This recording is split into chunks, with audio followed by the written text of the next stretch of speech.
کیا تھا, عمر فاروق کا کردار کیا تھا, عثمان غنی کا کردار کیا تھا, علی کرم اللہ کا کردار کیا تھا, شہزادہ حسن کا کردار کیا تھا, شہزادہ حسین کا کردار کیا تھا, ان کے نانا غوث پاک کا کردار کیا تھا, ان کے مقدس دوست غریب نواز کا کردار کیا تھا.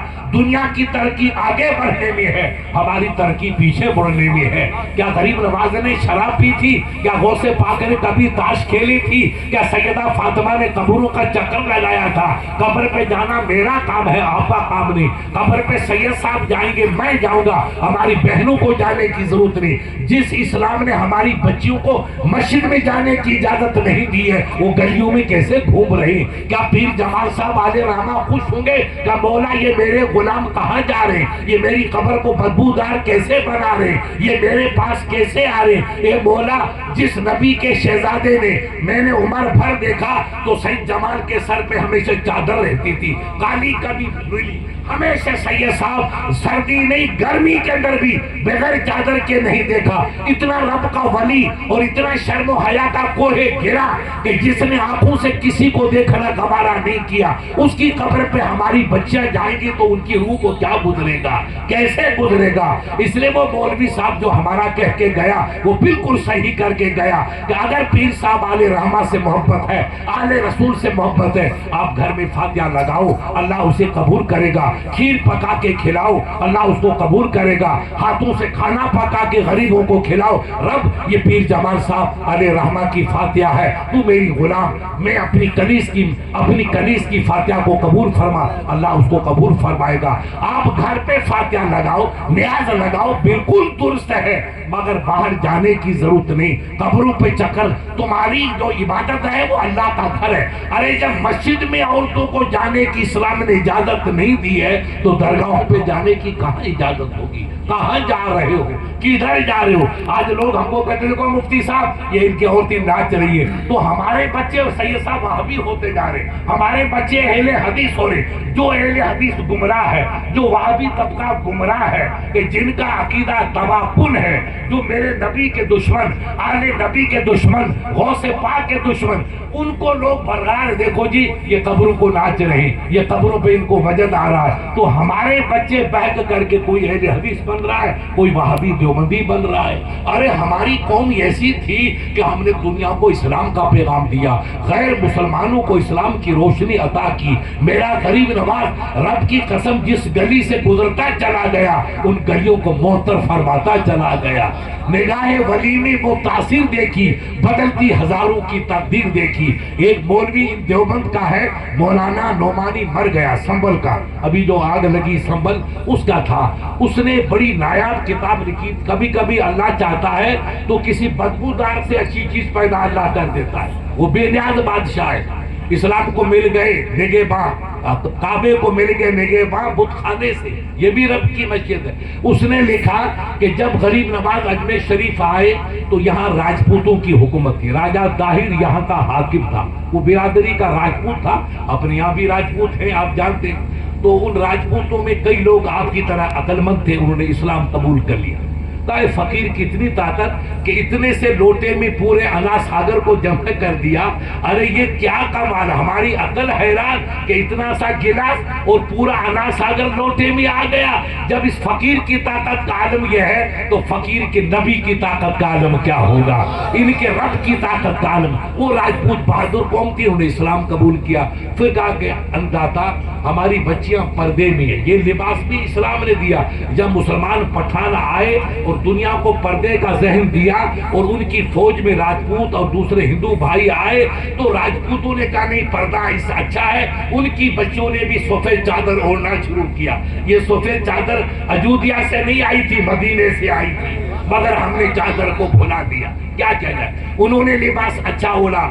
کہا ہماری بچیاں پردے میں ہیں, ہم چاہتے ہیں ایک مرتبہ آپ اس بازار میں تھوڑا سا گشت لگا لو تو اوپر سے ہماری بچیاں آپ کا درشن کر لیں گی. یہ دیوبندی مولوی لکھتا ہے کہ جو ولیوں کو نہیں مانتا کہ اجمیر کیوں جاتے ہو, درگاہ شریف پہ کیوں جاتے ہو, ولی کے وہاں کیا ملے گا, ان لوگوں کا یہ نظریہ ہے کہ ولیوں کی شان کتنی بے مثال ہے.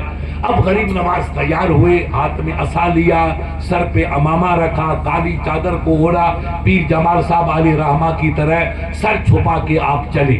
جب بازار میں گئے تو آپ کا سر پاک یوں نیچے تھا، تو ایک غیر مسلمان بھائی آیا، انداتا ہماری بچیاں پوری اوپر کوٹھوں پہ بھری ہوئی ہے، ہماری بیٹیاں، ہماری بہنیں، ہماری مائیں وغیرہ، اور آپ سر نیچے جھکا کے چلتے ہیں تو آپ کا چہرہ تو ان کو نظر آتا نہیں ہے، تو آپ کا درشن تو ان کو نصیب نہیں ہو رہا ہے، آپ تھوڑا سر اوپر اٹھاؤ تاکہ ہماری بچیاں آپ کا درشن کر لیں۔ تو میرے غریب نواز نے 70 سال کی عمر میں کہا بیٹا